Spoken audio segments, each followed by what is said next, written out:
Si on parle d'univers isekai avec un world building complexe et maîtrisé, moi quand je me réincarne en Slayim est sans doute l'un des meilleurs exemples.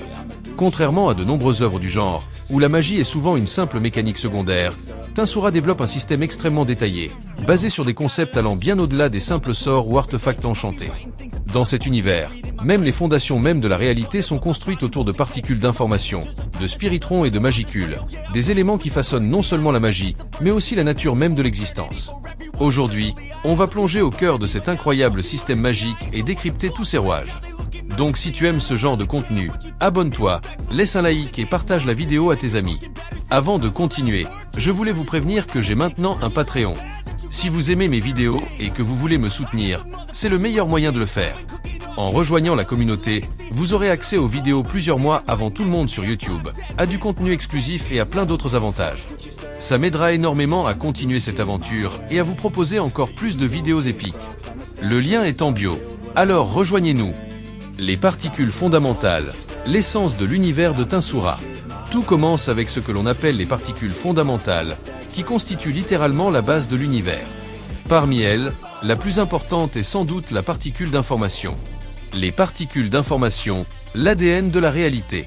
Imaginez un monde où chaque objet, chaque être vivant, chaque concept possède une signature numérique invisible, contenant toutes ses caractéristiques, son identité, ses propriétés et même ses capacités cachées. C'est exactement ce que représentent les particules d'information dans Tensura. Elles sont omniprésentes et vont bien au-delà du plan physique. Elles se trouvent aussi dans les âmes, les compétences et même dans le temps et l'espace eux-mêmes. Elles sont si fondamentales qu'elles définissent littéralement la structure de l'univers. Mais leur nature est également hautement instable. Ces particules transcendent les lois de la physique, contournent le temps et l'espace, et sont donc extrêmement difficiles à manipuler. Peu d'êtres dans l'univers de Tensura sont capables de les comprendre et de les contrôler. Qui peut manipuler les particules d'information? Pour la plupart des êtres vivants, les particules d'information sont invisibles et impossibles à contrôler. Mais il existe des exceptions. 1. Les entités numériques comme les manas, Ciel, Chronoa ou encore Michael peuvent interagir naturellement avec ces particules. Un exemple parfait est Raphaël, la conscience évoluée de Limul, qui analyse et manipule l'information en permanence. 2. Les êtres spirituels éveillés, tels que les véritables rois démons, peuvent atteindre une compréhension de ces particules après avoir vécu une expérience hors du temps. C'est exactement ce qui s'est produit avec Luminus Valentin et Ultima, qui ont réussi à bouger leurs particules d'information après avoir été exposés au monde suspendu de Dagruel. Mais ce pouvoir ne vient pas facilement. Il faut d'abord transcender l'existence matérielle et expérimenter l'essence pure du monde pour acquérir cette maîtrise. Les spiritrons, l'équivalent des neutrons. Si les particules d'information sont l'ADN du monde, alors les spiritrons pourraient être comparés aux neutrons dans notre réalité. Contrairement aux particules d'information, les spiritrons sont stables et dépourvus d'attributs spécifiques. C'est pourquoi ils sont souvent infusés avec des propriétés élémentaires pour générer de l'énergie spirituelle. Bien que plus accessibles que les particules d'information, les spiritrons restent difficiles à manipuler. Toutefois, ceux qui maîtrisent leurs lois naturelles peuvent apprendre à prévoir leurs mouvements et même les diriger à volonté. L'utilisation des spiritrons, la magie sacrée et le pouvoir divin. Pourquoi ces particules sont-elles si importantes? Parce qu'elles sont la clé de la magie sacrée. Celui qui contrôle les spiritrons peut utiliser directement la magie divine, ou même conférer ce pouvoir à ses fidèles. C'est de cette manière que Luminus Valentin, en tant que divinité du luminisme, est capable d'accorder des capacités saintes à ses adeptes. Mais attention, les spiritrons ont aussi une facette destructrice. Lorsqu'ils sont agités, ils libèrent une forme de radiation appelée Dark Light, capable d'anéantir totalement l'ADN et les particules d'information d'un être vivant.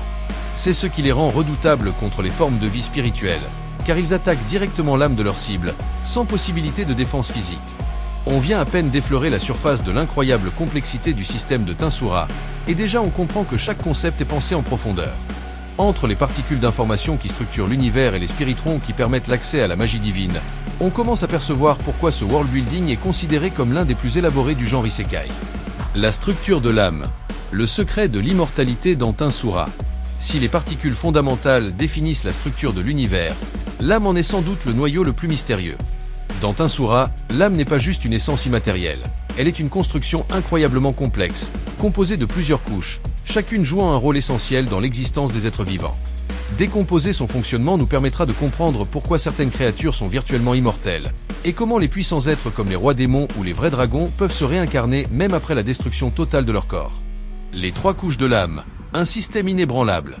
Dans Tensura, une âme se divise en 3 parties distinctes. 1. L'ego. 2. Le cœur nucléique. 3. Le cristal d'énergie, ou cristal de l'âme. Ces 3 couches fonctionnent ensemble, garantissant la conscience, l'identité et la puissance d'un individu. L'ego, le vrai soi. L'ego est l'essence pure de la conscience. C'est ici que réside l'identité d'un être, son nom, sa personnalité, ses souvenirs et son libre arbitre. Il est constitué de particules d'information, ce qui signifie qu'il est immortel tant qu'il n'est pas complètement effacé. C'est pourquoi, même si un être puissant perd son corps et même son âme, il peut toujours se reconstruire à partir de son ego, bien que ce processus puisse être extrêmement long. Voici un exemple concret. Les vrais dragons, comme Veldora, peuvent toujours revenir à la vie même après la destruction de leur corps, car leur ego est trop puissant pour disparaître totalement. Cependant, cette immortalité a une faille. Si l'ego est détruit ou absorbé, il ne peut pas se reformer, entraînant une disparition définitive. Le cœur nucléique, la mémoire de l'âme. Juste au-dessus de l'ego se trouve le cœur nucléique, un espace qui stocke les souvenirs et les données d'un être vivant. Sa taille et sa qualité varient selon la force de l'ego. Les animaux et plantes ont un cœur nucléique très petit, car ils n'ont que peu de données à stocker. Les êtres conscients ont un cœur nucléique plus développé, et plus il est grand, plus un individu peut stocker des compétences puissantes ou des souvenirs détaillés. C'est ici que les compétences ultimes se manifestent, ce qui les rend pratiquement impossibles à voler. Elles sont directement ancrées dans l'essence même d'un individu, ce qui signifie que même un voleur de compétences ne peut pas les arracher sans modifier profondément l'âme de sa cible. Le cristal d'énergie, la source de puissance. La dernière couche est le cristal d'énergie, une accumulation de spiritrons qui alimente l'âme et protège le cœur nucléique. Ce cristal est aussi ce que la plupart des gens perçoivent comme une âme, car il émet une fréquence unique à chaque individu, ce qui permet de les reconnaître même à distance. La quantité et la qualité des spiritrons stockés varient selon l'espèce. Un monstre faible à un cristal d'énergie peut développer. Un roi démon ou un vrai dragon en possède un d'une puissance colossale. Ce cristal est le moteur de la puissance et l'ancrage qui permettent à l'âme d'interagir avec le monde physique. L'importance du corps astral et du corps spirituel. Une âme, aussi puissante soit-elle, ne peut pas exister seule dans le monde matériel. Elle a besoin d'un vaisseau pour la contenir, et c'est là qu'entre en jeu le corps astral et le corps spirituel. Le corps astral, un pont entre l'âme et la réalité. Le corps astral est une enveloppe invisible qui stabilise l'âme et l'empêche de se dissiper. Il fonctionne aussi comme un processeur, traduisant les pensées et les intentions de l'ego en actions concrètes dans le monde réel. Le problème, c'est que le corps astral est instable, car il est fait uniquement de magicule, l'énergie magique brute. Sans un support supplémentaire, un être purement astral disparaîtrait avec le temps. Le corps spirituel, une barrière protectrice. Pour éviter cette dissolution, le corps spirituel joue le rôle de bouclier protecteur. Il fonctionne de 2 manières. Il protège l'âme contre les agressions extérieures. Il sert de réservoir d'énergie, maintenant les fonctions vitales d'un être. C'est pourquoi, lorsqu'un corps spirituel est détruit, l'individu meurt, même si son corps astral et son ego sont intacts. Il existe 2 types de corps spirituels. 1. Semi-spirituel. Une forme mixte où l'individu possède un corps physique mais est moins dépendant des fonctions biologiques. Exemple, les Tengu, les démons et certains cryptides, la race de Zégion. 2. Entièrement spirituel. Un être qui n'a plus besoin de forme physique et peut exister sous une pure forme d'énergie. C'est le cas des vrais dragons et des rois démons éveillés. Même les vrais dragons, pourtant presque immortels, gardent un corps spirituel pour éviter que leur magicule ne se disperse, car sinon, ils pourraient perdre leurs souvenirs ou même leur personnalité après leur résurrection. Le corps matériel, l'ancre entre l'esprit et le monde physique. Enfin, au sommet de cette structure, il y a le corps matériel, qui permet aux âmes de coexister avec le monde physique. Les différences entre ces corps influencent directement les forces et faiblesses des différentes races. Les humains normaux ont un corps matériel sans propriété spirituelle, ce qui les rend incapables de manipuler naturellement l'énergie magique. Les monstres et les démons ont un corps matériel semi-spirituel, leur permettant d'utiliser la magie et de survivre à des blessures mortelles. Les êtres purement spirituels, comme les démons supérieurs ou les anges, doivent créer un corps matériel temporaire pour exister dans le monde physique. Par exemple, lorsqu'un démon traverse depuis le monde spirituel, il doit créer un corps matériel, sinon il finira par disparaître et être renvoyé dans son monde d'origine. On comprend maintenant pourquoi certains êtres, comme les rois démons et les vrais dragons, peuvent survivre à la destruction totale de leur corps, et pourquoi la structure de l'âme joue un rôle clé dans la puissance d'un individu. Grâce à ce système ultra détaillé, Tensura offre une explication cohérente et unique sur la magie et la réincarnation, rendant l'univers encore plus profond et captivant. Les énergies de Tensura. le combustible du monde magique. Maintenant que l'on comprend la structure de l'âme et son importance, il est temps de s'intéresser aux différentes énergies qui alimentent l'univers de Tensura. Dans cet univers, la puissance d'un individu ne repose pas seulement sur sa force physique ou ses compétences, mais surtout sur sa capacité à manipuler différentes sources d'énergie. Ces énergies ne sont pas seulement utilisées pour la magie, elles influencent aussi l'évolution des êtres vivants, la nature du monde et même les batailles entre entités divines. Voici les 3 types d'énergie principales dans Tensura. Le magicule, l'énergie sainte, l'aura ou esprit combatif. Chacune de ces forces joue un rôle unique, et comprendre leur fonctionnement nous aidera à mieux saisir la logique derrière les combats et les évolutions des personnages les plus puissants. Le magicule, l'énergie magique pure. Le magicule est la plus commune des énergies spirituelles. Il est omniprésent dans l'univers et alimente les sorts, les compétences et même certaines formes de vie. Les monstres, les démons et les demi-humains dépendent directement du magicule pour survivre et évoluer. En réalité, plus un être possède une grande quantité de magicule, plus il est puissant. Comment fonctionne le magicule? Le magicule est extrêmement réactif aux pensées et aux émotions. Il peut prendre forme sous l'effet de l'imagination, ce qui explique pourquoi. Un magicien peut créer un sort rien qu'en visualisant une image mentale. Un individu doté d'une volonté extrêmement forte peut créer des compétences basées sur ses désirs. C'est exactement ce qui se produit lorsqu'un autre monde est invoqué dans l'univers de Tensura. Son esprit et son potentiel unique génèrent souvent des compétences dès son arrivée. Les humains normaux, s'ils sont trop exposés à des concentrations élevées de magicule, peuvent souffrir d'empoisonnement magique. Le magicule peut modifier l'environnement, rendant des lieux inhabités ou dangereux. Exemple. Le désert laissé par le combat entre Milim et Guy était autrefois une plaine verdoyante. La grotte de Silk a vu sa faune et sa flore muter à cause de l'énergie dégagée par Veldora. Certains êtres possèdent une quantité astronomique de magicule, comme les vrais dragons, donnant l'illusion qu'ils ont une réserve infinie.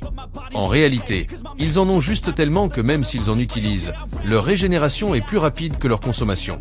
L'énergie sainte, l'inversion du magicule. L'énergie sainte est une force opposée au magicule. Elle est principalement utilisée par les pratiquants du luminisme, les êtres divins, certains monstres ayant acquis une affinité avec cette énergie, comme Shuna ou Diablo.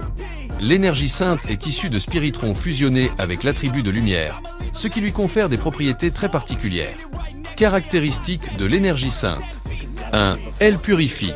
Cette énergie est hautement toxique pour les monstres et les démons, car elle purifie leur magicule, ce qui peut les affaiblir voire les détruire. Elle est souvent utilisée pour exorciser ou éradiquer les entités maléfiques. 2. Elle cicatrise et soigne. Contrairement au magicule, l'énergie sainte a des propriétés curatives et est souvent utilisée pour la guérison. Cela explique pourquoi les prêtres et les chevaliers sacrés l'utilisent autant. 3. Elle dépend de la foi. Son efficacité est directement liée à la conviction de celui qui l'utilise. Plus la foi d'un pratiquant est forte, plus son pouvoir est grand. Cependant, l'énergie sainte a aussi des limites. Pour l'utiliser, il faut soit passer un pacte avec un être divin, soit être un être divin soi-même. Son usage peut être conditionné par des croyances et des restrictions. Malgré cela, certains monstres parviennent à manipuler l'énergie sainte grâce à leur évolution ou leur lien avec une entité sacrée.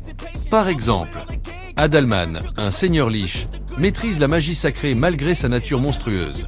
Shuna, bien qu'ogresse, est capable d'utiliser des sorts saints grâce à sa transformation et son lien avec l'Imul. L'aura, ou esprit combatif, la puissance physique pure. L'aura, parfois appelée esprit combatif, est une énergie plus brute et physique. Contrairement au magicule et à l'énergie sainte, elle ne repose pas sur des sorts ou des incantations. Elle affecte directement la force physique, la résistance et la puissance des attaques. Les guerriers et combattants l'utilisent pour dépasser les limites du corps et affronter des adversaires magiques sans dépendre de la magie. Les avantages de l'aura. 1. Elle augmente la puissance physique. Un utilisateur d'aura peut devenir surhumain, avec une force et une vitesse incroyables. 2. Elle peut contrecarrer la magie. Une aura suffisamment puissante peut dissiper ou bloquer les attaques magiques, rendant son utilisateur extrêmement dangereux pour les mages. 3. Elle peut être combinée avec d'autres énergies. En combinant l'aura et le magicule, on peut créer des arts mystiques, des techniques hybrides capables de détruire les formes de vie spirituelle. Le niveau de l'aura détermine la puissance d'un individu. Les humains normaux ont une aura très faible. Les chevaliers et samouraïs entraînés possèdent une aura plus élevée.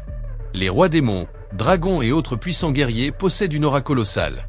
Certains utilisateurs d'aura ont même la capacité de neutraliser des techniques basées sur le magicule, ce qui les rend quasi invulnérables au sort.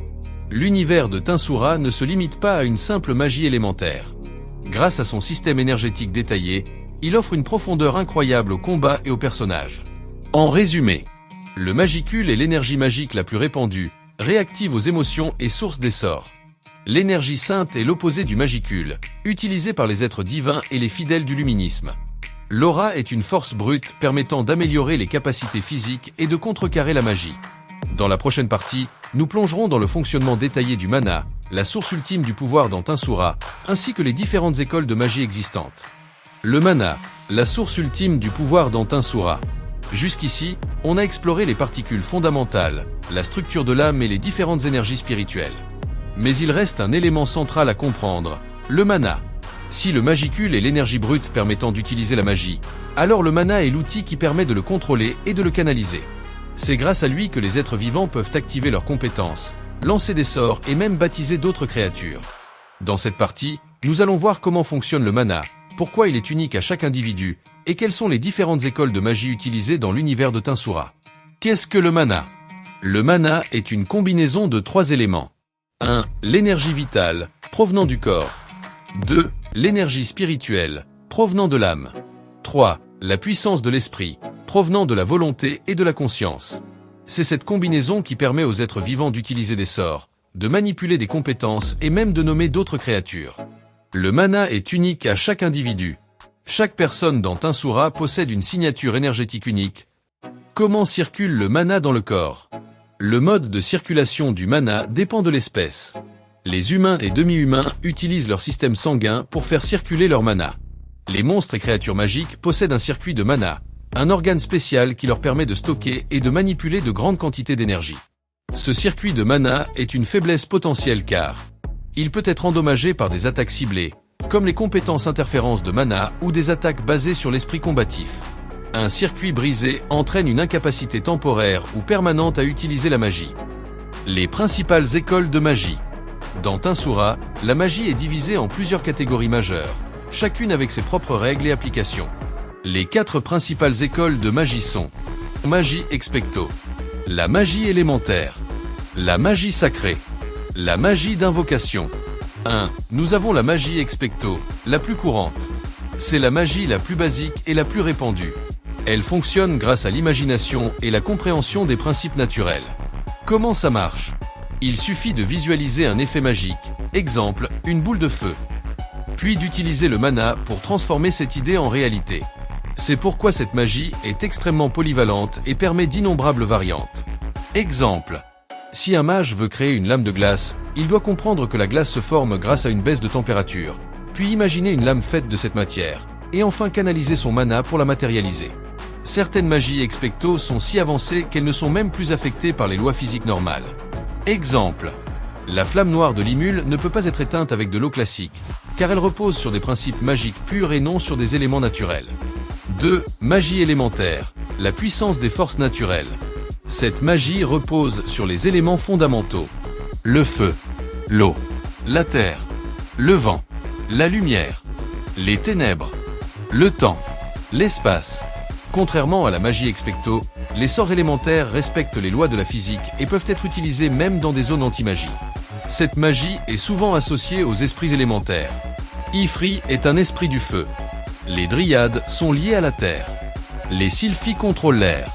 Certains mages peuvent aussi contracter un esprit élémentaire pour accéder à une forme de magie beaucoup plus puissante.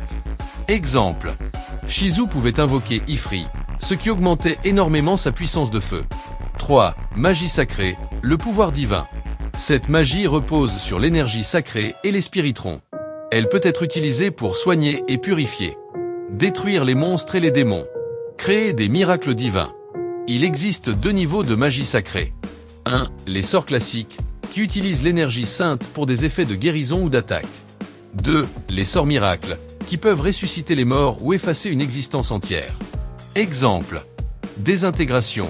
L'un des sorts miracles est capable de détruire un être jusqu'à ses particules d'information. Seuls ceux ayant un lien direct avec le divin peuvent utiliser la magie sacrée. 4. Magie d'invocation, l'art d'appeler des entités d'un autre monde. La magie d'invocation permet de faire venir des êtres puissants d'un autre plan d'existence. Il en existe 3 types principaux. Invocation de démons. Invocation d'esprits. Invocation d'autres mondiens. L'invocation est extrêmement difficile et demande beaucoup de mana ainsi que des connaissances avancées. Exemple. Les démons invoqués nécessitent un paiement, comme de l'énergie magique ou des sacrifices vivants. Guy Crimson a été invoqué par des humains, mais une fois libre, il a détruit leur pays entier. L'invocation d'autres mondiens est encore plus complexe car elle nécessite un énorme rituel impliquant des dizaines de mages. Elle a moins de 1% de chance de réussite. Elle est considérée comme illégale par la plupart des nations. Les formes de magie les plus puissantes et rares dans Tinsura. Jusqu'à présent, nous avons exploré les bases du mana et les différentes écoles de magie, mais il existe des formes de magie bien plus rares et redoutables. Certaines sont extrêmement complexes, d'autres dangereusement puissantes, au point d'être capables de modifier la réalité elle-même. Dans cette partie, nous allons découvrir la magie du vide, la magie physique, la magie des dragons et la magie des illusions. Ces types de magie ne sont accessibles qu'à une élite d'êtres surpuissants et jouent un rôle clé dans les combats les plus épiques de l'univers de Tinsura. 1. La magie du vide, l'énergie du néant absolu. La magie du vide, ou magie nihilistique, est l'une des plus destructrices qui existent. Contrairement aux autres formes de magie qui utilisent des éléments naturels ou des énergies spirituelles, celle-ci exploite une force unique, le néant. Caractéristique de la magie du vide. Elle est basée sur l'énergie nihilistique, un pouvoir issu du vide absolu. Elle annihile tout ce qu'elle touche en réduisant la matière et l'énergie à néant. Elle ignore la plupart des défenses et résistances magiques. Exemple. Ultima, l'un des plus puissants démons primordiaux, utilise la magie nihilistique avec son sort nihilistique Banish, capable d'effacer un être jusqu'à ses particules d'information. Il est dit que mal utilisée, cette magie pourrait littéralement détruire le monde. La seule façon de contrer cette magie est d'utiliser une force opposée appelée énergie positive, mais son fonctionnement reste mystérieux. 2. La magie physique. Quand la science rencontre la magie. Cette magie a été développée par Limul, qui a combiné ses connaissances scientifiques de son monde d'origine avec la magie élémentaire. Son plus grand exploit dans ce domaine est Megiddo, une attaque reposant sur des principes scientifiques et magiques. Limul utilise la magie de l'eau pour créer des sphères ultra-translucides, servant de lentilles. Ces lentilles concentrent la lumière du soleil en rayons surchauffés, capables de découper n'importe quel matériau. Le tout est dirigé à distance avec une précision extrême, rendant l'attaque inévitable. L'avantage de cette magie est qu'elle repose sur des lois physiques réelles, ce qui signifie qu'elle peut fonctionner même en zone anti-magie. C'est grâce à Megiddo que Limul a exterminé l'armée du royaume de Farmus en un instant, sans que ses ennemis ne puissent comprendre ce qui les frappait. 3. La magie des dragons, l'ultime forme de magie élémentaire. Les vrais dragons possèdent leur propre type de magie, qui leur est exclusive. Contrairement aux autres formes de magie, celle-ci est ancrée dans leur essence même, ce qui signifie que seuls les dragons et ceux ayant un lien direct avec eux peuvent l'utiliser. Les différentes magies de dragons sont la magie de la tempête, Storm Magic, utilisée par Veldora et Limul via son lien avec Veldora. Permet de contrôler les vents et les tempêtes avec une puissance dévastatrice. La magie stellaire, Star Magic, héritée de Veldanava, le roi dragon des étoiles. Utilisée par Milim, qui a hérité de la lignée de Veldanava. Permet d'utiliser l'énergie cosmique pour attaquer à une échelle gigantesque. La magie de la fournaise, Scorch Magic, utilisée par Velgreen, le dragon de la flamme. Génère une chaleur si intense qu'elle peut vaporiser instantanément toute matière. Limul a acquis cette magie en absorbant une existence parallèle de Velgreen. La magie de la glace, Frost Magic, utilisée par Velzar, le dragon de la glace. Permet de geler le temps et l'espace, rendant presque impossible toute résistance. Bien que ces magies soient exclusives aux dragons, il est possible de les maîtriser en 1. Établissant un lien d'âme avec un dragon. 2. Recevant un facteur dragon, un fragment du pouvoir d'un vrai dragon. Limul, grâce à son lien avec Veldora et ses évolutions, est l'un des seuls êtres capables d'utiliser plusieurs types de magie de dragon. 4. La magie des illusions, manipuler la réalité et l'esprit. Cette forme de magie ne se limite pas à créer des illusions visuelles. Les plus puissants utilisateurs peuvent affecter directement l'esprit, l'âme et même la perception du temps et de l'espace. Exemple. Razen, le mage légendaire du royaume de Farmus, a utilisé la magie des illusions pour prendre possession du corps d'un autre, après avoir détruit son esprit. Les utilisateurs avancés de cette magie peuvent créer des illusions indétectables, même par des êtres divins, modifier la mémoire des autres, changeant leurs souvenirs ou leur perception de la réalité, prendre le contrôle total du corps d'une personne, comme l'a fait Razen. C'est une magie extrêmement dangereuse, car elle ne repose pas sur le magicule ou le mana, mais sur l'influence directe de l'âme.